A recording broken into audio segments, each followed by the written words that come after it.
భగవంతుడికి కొన్ని లక్షణాలు ఉన్నాయి.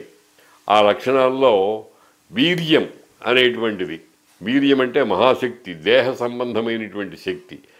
ఏనుగుని చంపే అంత గొప్ప దేహబలం 10-12 ఏళ్ల వయస్సు లోపలనే ఉన్నటువంటి వాడు ఆ భగవంతుడు కాక ఏమవుతాడండి? అందుకని అటువంటి కూలయాపీడం అనేటువంటి ఏనుగుని సంహరించినటువంటి వాడు. కంస చాణూర మర్దనం, ఇది దుష్ట శిక్షణ అనేదాన్ని అభివ్యక్తం చేస్తుంది. తర్వాత దేవకీ పరమానందం.